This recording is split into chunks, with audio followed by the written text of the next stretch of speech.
Hello everyone, welcome you all at Lokesh Sir Unlimited Study Zone exemplar problem solution class matrices की चल रही है, यानी कि हिंदी मीडियम के हिसाब से अव्यूह और इंग्लिश मीडियम में मैट्राइसिस। तो यहाँ पर सबसे पहले आप जो यदि ग्रुप पे चैनल पे नए हैं तो आप क्या करें, चैनल के डिस्क्रिप्शन पे जाइए, ये जो वीडियो है इसके डिस्क्रिप्शन पे जा करके आप वहाँ पर हमारा व्हाट्सएप ग्रुप ज्वाइन कर लीजिए, जिसमें कि सारा का सारा स्टडी मटेरियल आपको मिलता है फ्री ऑफ कॉस्ट और पूरे के पूरे सॉल्यूशंस। तो आइए दोस्तों देखते हैं आज की क्लास को। तो आज हमें करना है ऑब्जेक्टिव क्वेश्चंस करने हैं। ओके, यहाँ पर हम ऑब्जेक्टिव क्वेश्चन करने वाले हैं मैट्राइसिस चैप्टर के। ओके, इसके पहले हमने काफ़ी सारे क्वेश्चंस कर लिए थे, अब इसके बाद पार्ट 3 है ये वीडियो का। So this is video 3 and चलते हैं अगले क्वेश्चंस की ओर। तो देखिए बहुत ही सिंपल क्वेश्चन है। पहला कह रहा है कि ये क्वेश्चन कैसा है, ये मैट्राइसिस कैसा है। तो ओके, तो ये कैसा डायगोनल नहीं है, नॉन ऑफ दीज नहीं है, यूनिट नहीं है, कैसा मैट्राइसिस है, स्क्वायर। तो करेक्ट आंसर इसका ए, स्क्वायर मैट्राइसिस। ये क्वेश्चन तो आपको भूला भी नहीं होगा। टोटल मैट्राइसिस 3x3 के कितने बनते हैं, 512, एनसीईआरटी का क्वेश्चन है। देन इसके बाद एक्स और वाई की वैल्यू निकालना बेहद आसान काम है, 1 मार्क्स का ओरल क्वेश्चन। देन इसके बाद ये क्वेश्चन मुझे थोड़ा बढ़िया दिख रहा है, देखते हैं क्या कह रहा है। 1/a-b सॉल्व करना है। तो ए दिया है, बी दिया है, a-b को आप सब्ट्रैक्ट कर दीजिए। तो ए और बी को सब्ट्रैक्ट करने के बाद देखिए क्या स्ट्रक्चर बनती है। पहले क्वेश्चन को आप अच्छे से आप लोग जो है नोट किया करो पॉज करके वीडियो को। ओके, क्योंकि मैं स्पीड चलता हूँ, मैं ज़्यादा से ज़्यादा क्वेश्चंस आप लोगों को कराना चाहता हूँ। ओके, इसलिए आप वीडियो को क्या किया करो, पॉज करा करो, फिर उसके बाद क्वेश्चंस को देखा करो, लिखा करो, फिर सॉल्व किया करो। तो ये देखिए आपके पास में, ये आपके पास में ए है, ये आपके पास में बी है। तो आपने a-b कर दिया, तो ये स्ट्रक्चर बन गई है। और अब sine inverse pi x plus cos inverse pi x कितना होता है, पाई/2 होता है। तो जिसमें से 1/पाई लिखा हुआ है। ओके, तो यहाँ पर आपके पास में क्या क्या होता जाएगा, देखो आपके पास में ये 1/पाई है।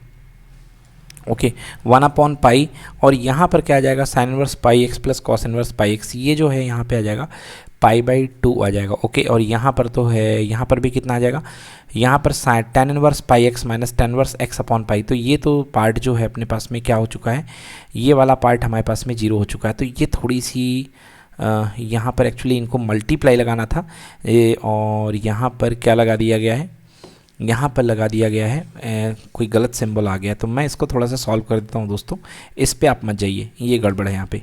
ओके, मैं यहाँ पे सॉल्व करता हूँ। देखिए तो क्या हो जाएगा, ये 1/पाई है, पहला वाला पार्ट क्या है ना, 1/पाई, और ये है पाई/2। तो पाई से पाई कैंसिल हो जाएगा, कितना बच जाएगा, 1/2 बच जाएगा।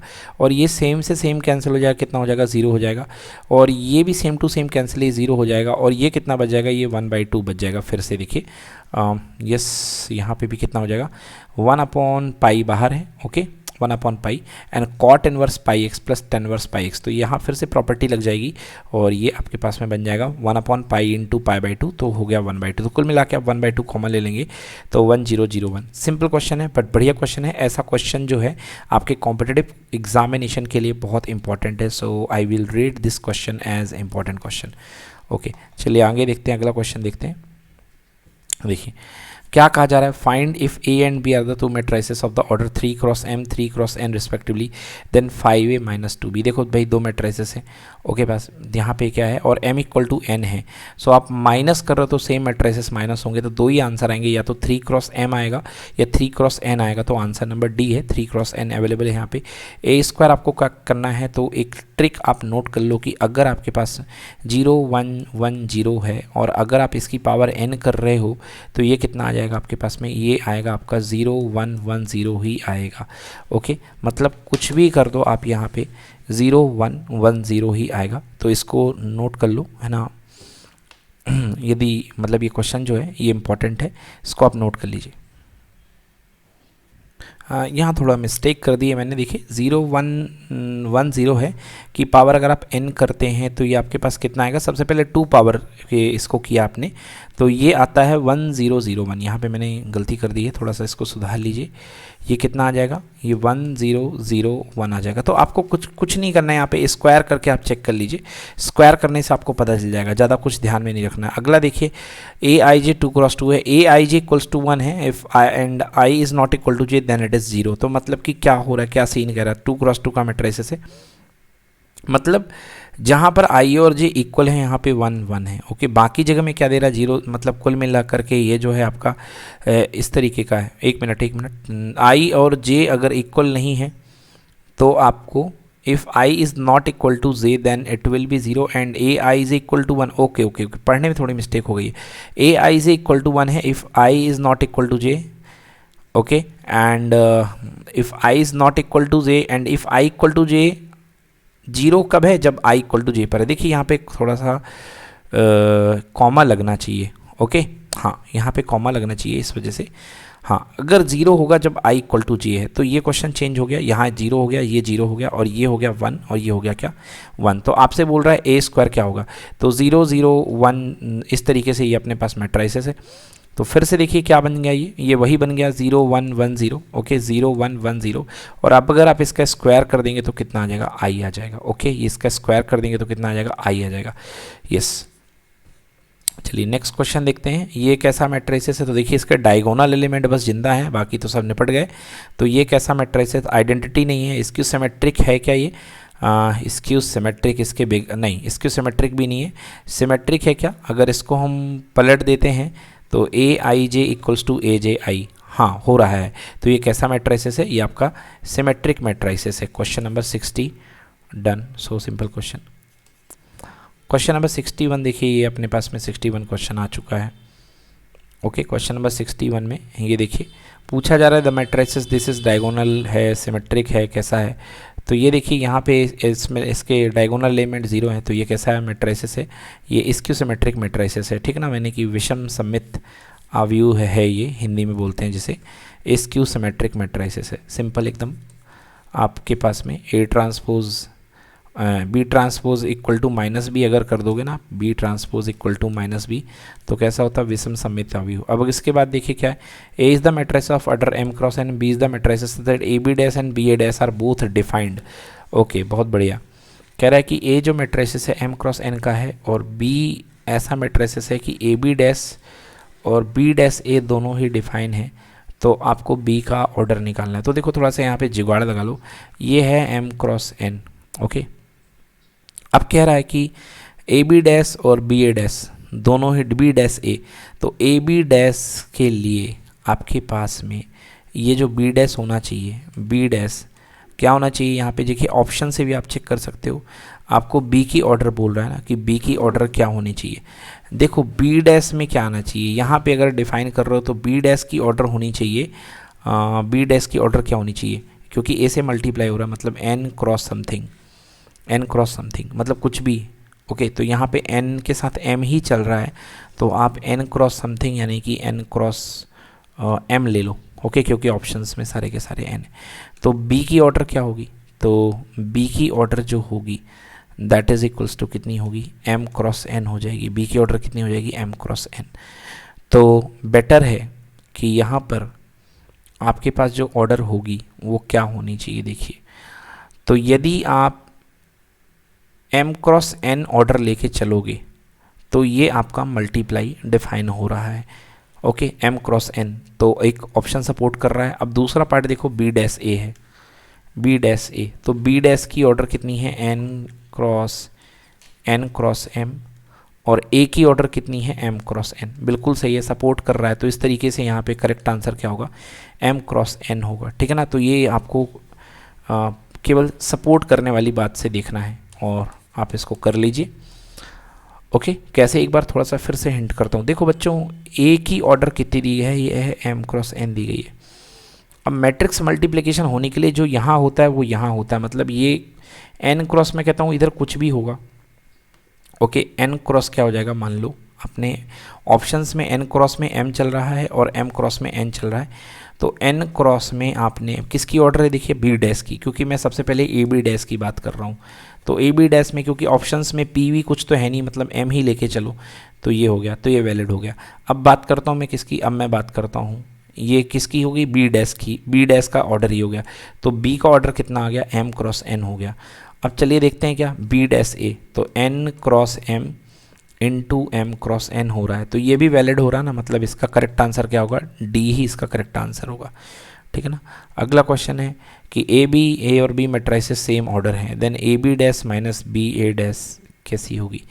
तो A B dash minus B A dash जो है कैसी होगी, देखिए A and B are matrices of the same order, A और बी जो है वो मैट्राइसेस हैं सेम ऑर्डर के, तो ए बी डैश माइनस, तो मैंने मान लिया पी जो है वो कितना है, वो है A B dash minus B A dash है ना।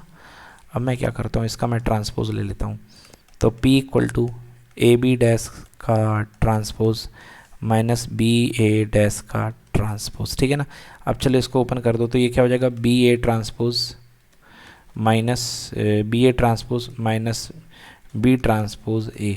ओके, तो क्या बन गया, ये B A transpose minus B transpose A. अगर मैं माइनस साइन कॉमन ले लूँ तो बी ट्रांसपोज ए आगे आ रहा है और बी ए ट्रांसपोज कहाँ जा रहा है, पीछे जा रहा है। मतलब क्या हो गया, माइनस का B dash A minus B A dash और B dash A minus B A dash, है ना। तो क्या हो गया ये अपने पास में, ये जो है B A dash minus B A, तो एक मिनट कुछ मिस्टेक हो रही क्या, चलो इसको फिर से कर लेते हैं सुरक्षित तरीके से, तब समझ में आ जाएगा। कह रहा है कि ए और बी सिमेट्रिक मैट्रिसेस हैं, तो ए बी डैश, ये क्वेश्चन हम लेकर के आ चुके हैं यहाँ पे, ठीक है। ये क्वेश्चन अपने पास में कह रहा है कि ए इसका ये जो मैट्रिसेस होगा वो कैसा होगा, ये मैट्रिसेस जो होगा वो कैसा होगा, ये पूछा जा रहा है। देखिए कैसे करते हैं, तो आप सबसे पहले मैट्रिसेस जो है, सबसे पहले जो मैट्रिसेस आपके पास है उसको पी नाम दे दीजिए। तो पी कितना आपके पास में, A B transpose minus B A का ट्रांसपोज है, तो B A B transpose minus B A transpose है। तो आपके पास में देखिए पी का ट्रांसपोज इक्वल टू कर दो, तो ये हो गया ए बी का ट्रांसपोज माइनस बी ए का ट्रांसपोज। ओके, अब इसको ओपन करो आप, तो पीछे से ओपन होगा, तो ये हो जाएगा बी ए डैश माइनस ये हो जाएगा ए ट्रांसपोज का transpose A B dash. Okay, आप यहाँ से अब यदि माइनस साइन कॉमन ले लें तो देखिए क्या हो गया, तो ए बी डैश आगे आ गया और बी ए डैश कहाँ चला गया, पीछे चला गया। शार्प दिख रहा है ये क्या आ चुका है, माइनस का पी आ चुका है। इसका मतलब ये कैसा सिमेट्रिक मैट्रिक्स है, ये स्क्यू सिमेट्रिक मैट्रिक्स है। ओके, ये कैसा मैट्रिक्स है, ये skew symmetric matrix. Question number 63 done हो चुका है। क्वेश्चन नंबर 64 की तरफ चलते हैं। ए माइनस आई का क्यूब ए प्लस आई का cube A square equal to I, तो माइनस 7 आई का आपको वैल्यू निकालनी है, ठीक है ना। तो आप क्या करेंगे, देखिए सबसे पहले देखो इसका फॉर्मूला आप लगा दो, है ना। फॉर्मूला क्या होता है अपने पास में, फॉर्मूला होता है इसका अपने पास में, जैसे यहाँ पर किया हुआ है वो किस तरीके से किया पहले ये देख लो। A cube plus B cube equal to, formula होता है पहले फार्मूले की मैं बात कर रहा था उसको पूरा कर दूँ। A cube plus B cube equal to होता है A plus B A square minus A B plus B square, बिल्कुल वैसे ही। तो A plus B A square minus A square plus B square minus A B, और minus 7 A को पड़े रहने दो पीछे, कोई नहीं। अब a minus I A plus I, इसको ओपन कर दिया तो 2a बनेगा, और इसको अंदर आपने खोल फाड़ डाला तो A square plus I square minus 2ai plus A square plus I square plus ए आई। एक मिनट जी, यहाँ पर थोड़ी सी सुधार कर लो, a प्लस आई स्क्वायर जो होगा यहाँ पे प्लस 2ai आ जाएगा, और ये कितना हो जाएगा, a प्लस आई और a माइनस आई। ओके, इसको आपको सॉल्व करना है, तो ये हो जाएगा ए स्क्वायर माइनस आई स्क्वायर, माइनस के साथ में ए स्क्वायर माइनस आई स्क्वायर। 2a बाहर है, 2ai कैंसिल हो गया, ए स्क्वायर जो है और ये माइनस ए स्क्वायर है, एक ए स्क्वायर बच गया। ओके, और बाकी के सारे क्या बच गए हैं, आई स्क्वायर बच गए हैं। ओके, तो आई एक बार, दो बार, तीन बार, चार बार और पाँच बार आई कितने हो गए, 5i, और ए स्क्वायर की वैल्यू आपको कितने की इक्वल दी गई है, आई के इक्वल दी गई है। तो ए स्क्वायर खुद में आई हो गया, तो कितना हो गया 4i इंटू 2a हो गया 8ai और माइनस 7a। तो 7a को आप क्या लिख सकते हो, 7ai लिख सकते हो। तो आपके पास कितना बच गया, ai that is equal to a। तो बहुत ही प्यारा क्वेश्चन है ये बच्चों, ये मैं कहूँगा बहुत ही गजब इंपॉर्टेंट क्वेश्चन है। ऐसा क्वेश्चन तो बिल्कुल मतलब आना बनता है, very important, very very very important, ऐसा क्वेश्चन बिल्कुल आना चाहिए, ठीक है ना। इसमें क्योंकि आपकी प्रॉपर्टी ज़बरदस्त तरीके से इस्तेमाल हुई है, ज़बरदस्त तरीके से आपकी प्रॉपर्टी जो है यहाँ पे इस्तेमाल हुई है। चलिए अगला देखते हैं, इसका पॉइंट क्या है, अगला पॉइंट क्या है वो देखेंगे। ओके, एक बार इस क्वेश्चन को आप लोग, मैं कहूँगा कॉपी में ज़रूर करिए, इसको अपने तरीके से बना करके एक बार ज़रूर देखिए, क्योंकि इसमें काफ़ी सारी अच्छी अच्छी चीज़ें इस्तेमाल हुई हैं।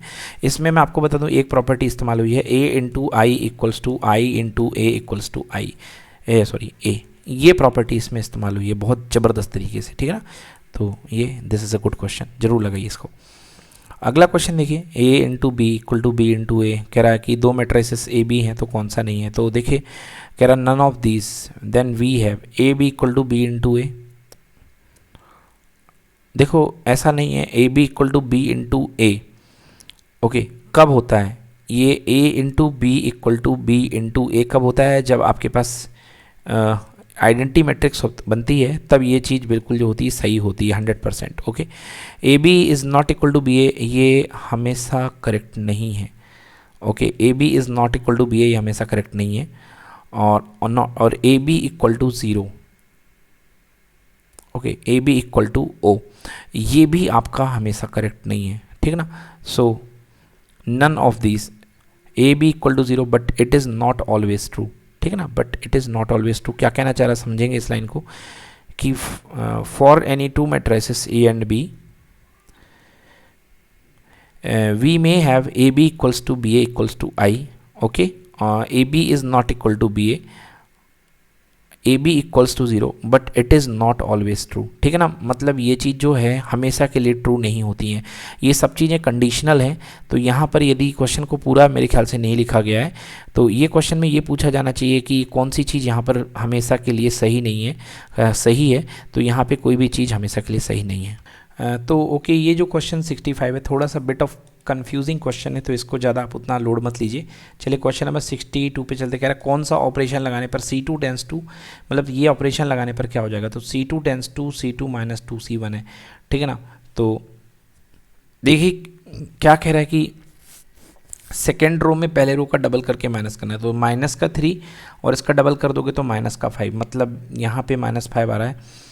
और 4 और माइनस का 2 का 4 0 हो जाएगा। तो मतलब ये चीज़ तो हो नहीं सकती है क्योंकि यहाँ पे 0 हो रहा है। तो या तो ये वाला ऑप्शन है और या तो ये वाला ऑप्शन है। अब बाकी चीज़ में देखिए यहाँ पे ऑपरेशन जो हमको लगाना है किसी एक में लगाना पड़ता है, आइदर राइट में या लेफ्ट में। तो यदि हम राइट में लगाते हैं देखिए तो C2 tense to C2 minus 2C1, तो ये हो जाएगा कितना? C2 -1 और इसका माइनस का 2, ठीक है ना। तो कितना हो जाएगा यहाँ पे? -3 हो जाएगा। और इसको वाले को 3 1 2 4 इसको हमें जो है तो यहाँ पे भी ये गड़बड़ लग रहा है हमें, ठीक है ना। क्योंकि देखिए यदि मैं ऑपरेशन लगाता हूँ तो यहाँ पे क्या हो जाएगा? इस वाले किस में लगाया गया? देखिए इसमें ये ऑपरेशन 1 - 3 मतलब पहले वाले में लगाया गया। तो यदि आप C2 tense to C2 minus 2C1 लगाते हो तो सेकेंड रो के क्या हाल हो जाएंगे? देखो आप सेकेंड रो यहाँ पर जो है ये है सेकेंड रो, तो -1 और माइनस का 2 तो -3 हो जाएगी, और 1 तो ये तो 1 ही है। और ये देखिए इसमें कोई चेंज नहीं आएगा, तो बट इसमें चेंज डाल दिया है, मतलब ये गड़बड़ है। अब ये वाला पार्ट देखते हैं कि लेफ़्ट वाला पार्ट तो सही है, इसको हाथ नहीं लगाओ, इसमें ऑपरेशन लगाया है। तो कैसे लगेगा ऑपरेशन? 1 - 2 टाइम्स ऑफ 3 तो 1 - 6 -5, और ये तो ये वाला बिल्कुल सही है। तो करेक्ट आंसर इसका कितना होगा? डी वाला होगा। तो बहुत इजी क्वेश्चन है। ओके, कह रहा कौन सा ऑपरेशन सही है?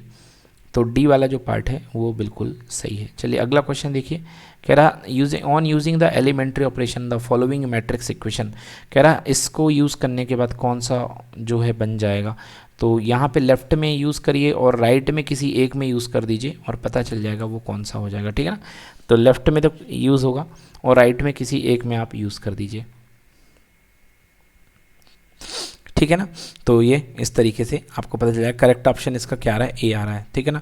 नेक्स्ट देखिए कह रहा कि question number 68 fillers matrix is both symmetric and, तो जीरो मैट्रिक्स या नल मैट्रिक्स जो होता है वो क्या होता है? दोनों ही सिमेट्रिक और स्क्यू सिमेट्रिक मैट्रिक्स दोनों ही हुआ करता है। Sum of the two skew symmetrics is always, जो दो मैट्रिसेस स्क्यू सिमेट्रिक मैट्रिसेस हैं उनका जो सम होता है वो क्या होता है?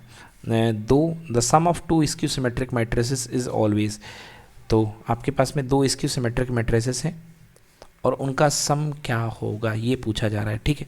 चलिए तो अगर मेरे पास में दो स्क्यू सिमेट्रिक मैट्रिसेस हैं ए, तो ए और A, so A transpose equal to कितना हुआ? Minus of A, and B transpose equal to कितना हुआ? Minus of B.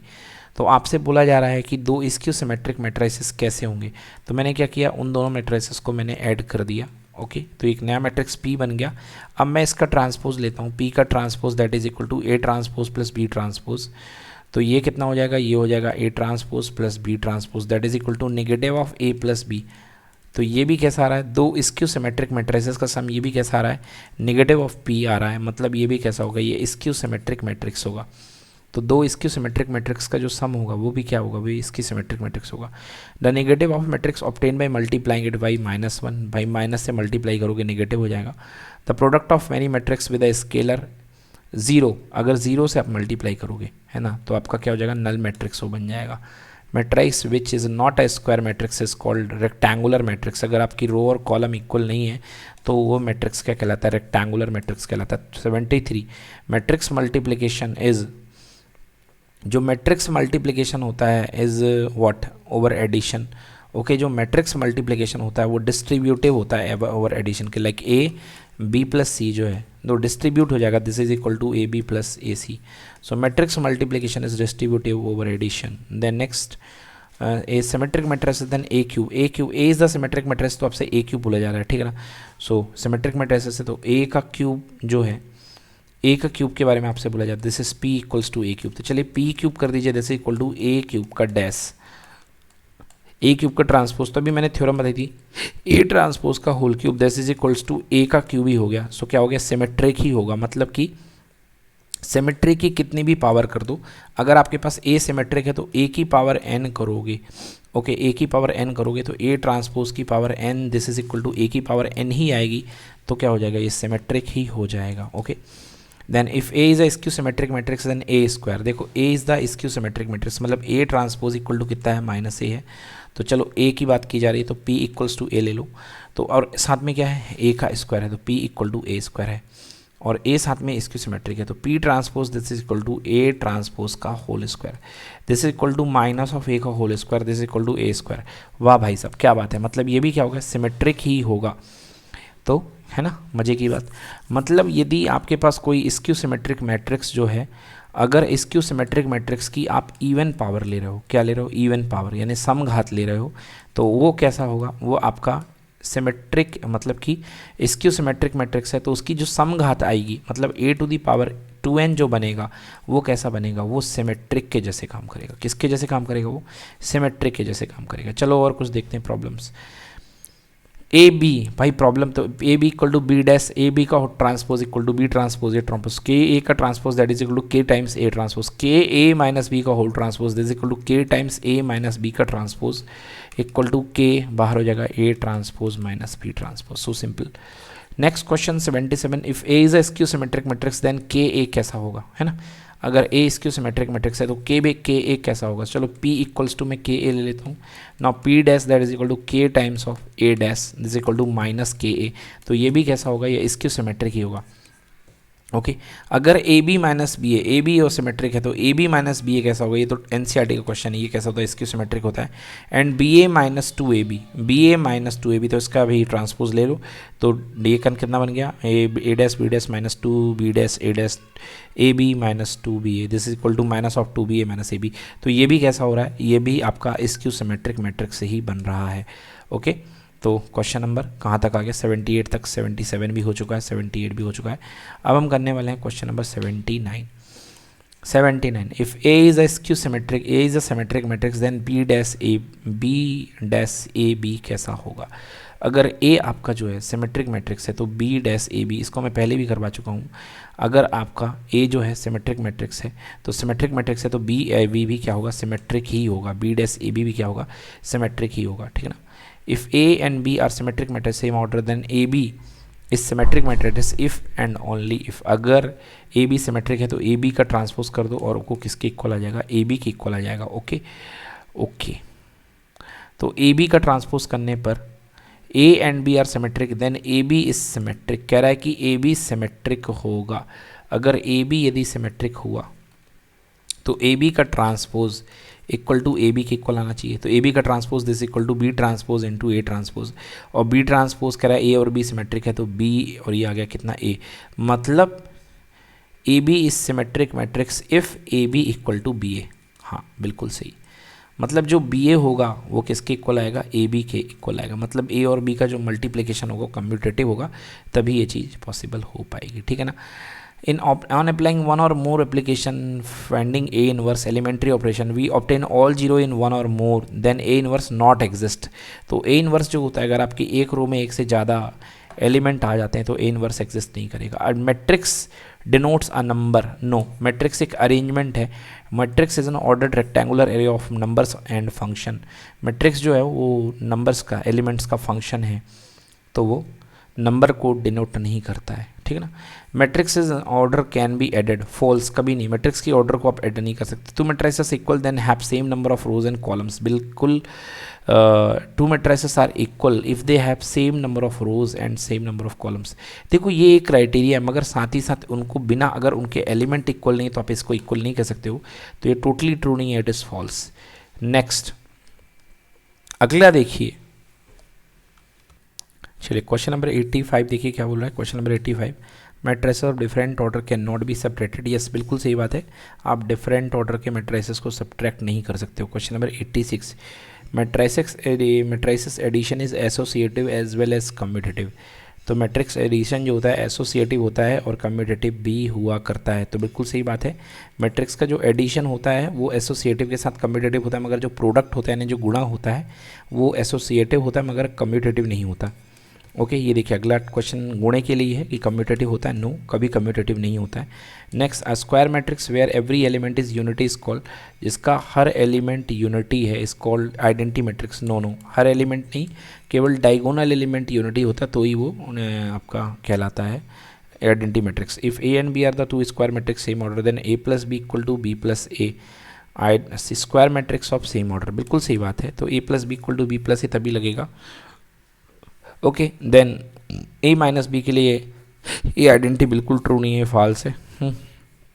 A B equal to zero, A equal to zero, B equal to zero और both A and B. No no, बिल्कुल नहीं, कैसा कोई जरूरी नहीं है. ए बी अगर जीरो के इक्वल नहीं है तो भी ए इंटू बी जीरो हो जाएगा.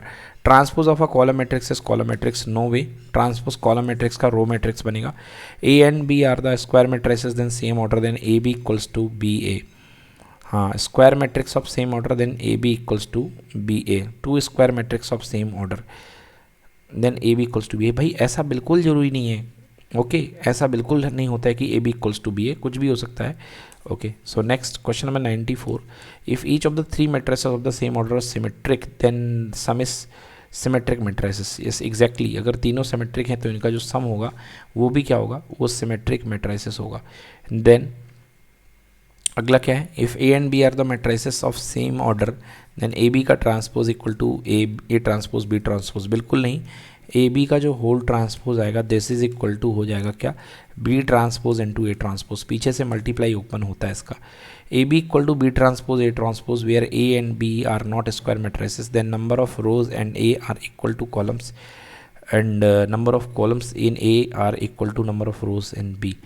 देखो यहाँ पर कह रहा है कि A into B dash is equal to B transpose into A transpose. तो इसके लिए ये कंडीशन सही है कि नहीं है, आप इसको अच्छे से समझ लो. देखो A into B transpose, okay, A B का होल ट्रांसपोज आपको लिया गया है. ए बी का whole transpose this is equal to B transpose into A transpose. ठीक है ना. तो अब ये समझो कि ए में, ए के अंदर जो है ए का ऑर्डर है m1 क्रॉस n1. ठीक है ना. तो एक ऑर्डर m1 क्रॉस m1 है और b का जो ऑर्डर है दैट इज़ इक्वल्स टू वो कितना हो जाएगा, b का जो ऑर्डर है मान लो आपके पास में b का जो ऑर्डर आएगा वो से क्या होना पड़ेगा, ए बी का ट्रांसपोज है ना, तो b का ऑर्डर होना पड़ेगा n1 n cross, I think यहाँ पर आप m1 मान करके चलो. फिर देखो, सो ए बी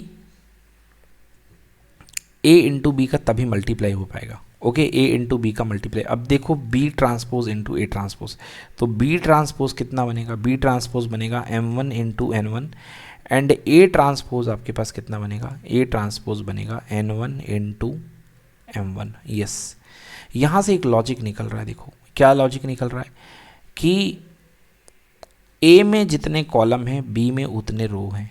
ए में जितने कॉलम हैं the number of column in A is equal to number of row in B. Okay, then the N और बी ए. और दूसरी चीज़ क्या है कि ए में जितने रो हैं बी में उतने कॉलम हैं, तो the number of rows in A equal to number of column in B. तो ये बात बिल्कुल क्या है, ये स्टेटमेंट एकदम ट्रू है। तो ये थोड़ा सा इस मेथड से मत जाओ, जो मेथड मैंने आपको बताया ना, आप मेरी मेथड से जाओ, माई मेथड पे जाओ, ठीक है। नेक्स्ट क्वेश्चन देखो, अगला question, A and B and C are square matrix of same order, then A B equal to A C always implies that B equal to C. अगर आपके पास ए बी सी तीन matrices हैं same order के, then A B equal to A C always implies that B equal to C. अगर A B equal to A C है तो ये बताता है कि बी इक्वल टू सी होगा। नहीं, ऐसा कुछ नहीं है। ओके, अगर आपके पास बी और सी इक्वल नहीं है उसके बाद में भी ए बी और ए सी इक्वल हो जाता है। तो ये एक इंपॉर्टेंट कंसेप्ट है, इसको भी आप याद रखिए कि अगर बी और सी जो हैं इक्वल नहीं है उसके बाद भी ए बी और ए सी इक्वल हो जाते हैं। A transpose is always symmetric matrices for any matrices A. A transpose is always symmetric. तो चलो कर लेते हैं, ए ट्रांसपोज का ट्रांसपोज निकाल लिया, तो ए ट्रांसपोज का transpose into A transpose, this is equals to क्या हो गया, ए ट्रांसपोज। बिल्कुल सही है। तो जो ए ट्रांसपोज होता है वो क्या होता है, हमेशा सिमेट्रिक होता है, ऑलवेज सिमेट्रिक होता है, ठीक है ना। तो ये रिजल्ट तो आप लोग को तुरंत के तुरंत वहाँ सॉल्व भी करने पड़ेंगे। देन क्या है, ए है, बी दिया है, A B and B A definitely equal, बिल्कुल नहीं, कोई ज़रूरी नहीं है कि ए और बी दोनों आपको इक्वली डिफाइंड हो, और ऐसे आप कर भी रहे हैं तो देखिए इक्वल नहीं आ रहा है ना। तो ए बी और बी ए डिफाइंड इक्वल नहीं है। A is a skew symmetric matrix, then A square is a symmetric matrix. तो ए स्क्वायर को आपने ट्रांसपोज कर लिया, तो स्क्वायर में क्योंकि स्क्वायर लगा है तो स्क्यू सिमेट्रिक मैट्रिक्स का भी स्क्वायर जो आएगा वो कितना आ जाएगा आपके पास में, वो आपके पास में यहाँ पे सिमेट्रिक ही आ गया है। ओके, देन ए बी का inverse equal to A inverse B inverse है ना, वेयर ए बी का inverse is equal to where A and B are invertible matrix satisfying commutative property with respect to multiplication. देखो कह रहा है कि A B inverse equal to A inverse B inverse है, where A and B are invertible matrices satisfying commutative property with respect to multiplication, ठीक है ना। चलो देखो, कह रहा है कि ये जो स्टेटमेंट अगर दिया है तो ए बी जो है वो मल्टीप्लाइंग प्रॉपर्टी को, then A B are inverted satisfying commutative property with respect to multiplication. ठीक है, देख लेते हैं कि ये मल्टीप्लाइंग प्रॉपर्टी को सेटिस्फाई करता है कि नहीं करता है। तो ए बी का इन्वर्स अगर मल्टीप्लिकेशन आइडेंटिटी को कम्यूटेटिव रूल को सेटिस्फाई करेगा, सो ए बी का जो इन्वर्स होगा this is equal to B A का inverse. We know that A and B are invertible matrices of the same order, then A B inverse equals to B A inverse. Why, अगर दोनों matrix एक दूसरे के invertible होते हैं, okay, A and B are invertible matrices, तो अगर दोनों ए और बी इन्वर्टिबल मैट्रिसेस हैं तो A into B is equals to कितना होता है I, and that time A into B equal to B into ए।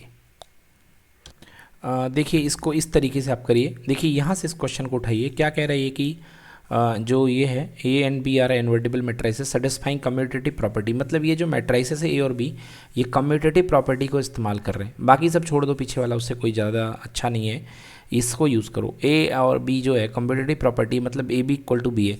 तो यदि मैं इन्वर्स करता हूँ A B inverse, this is equal to क्या होता है, बी ए का होल इन्वर्स हो जाएगा, और A B inverse equals to कितना हो जाएगा, देखिए B inverse A inverse equal to हो जाएगा ये ए इन्वर्स बी इन्वर्स। मतलब वैसे हमारे पास लॉजिक क्या कहता है, हम जानते हैं कि A B inverse equal to होता है कितना, B inverse into A inverse, but फिलहाल यहाँ पे जो बी इन्वर्स ए इन्वर्स है वो किसके इक्वल है, वो A inverse into B inverse के इक्वल है। ओके, सो ये यहाँ पे हमारा जो कॉम्पिटिटिव का जो वाला पार्ट है जिसमें हमने क्या करना था, आप लोग को पूरे के पूरे ऑब्जेक्टिव क्वेश्चन करने थे, वो मैंने पूरे के पूरे करा दिए हैं। अब आप लोग इनकी प्रैक्टिस खुद से करिए, और जो है हमारा जो इसका चैनल है, चैनल को आप जो है ज्वाइन कर लीजिए, जिसका जो ग्रुप का मैंने डिस्क्रिप्शन दिया गया है, ग्रुप का लिंक दिया है मैंने आपके डिस्क्रिप्शन बॉक्स पे, तो उसको जरूर आप लोग ज्वाइन कर लीजिए। Thank you so much for being with Lokesh sir unlimited studies.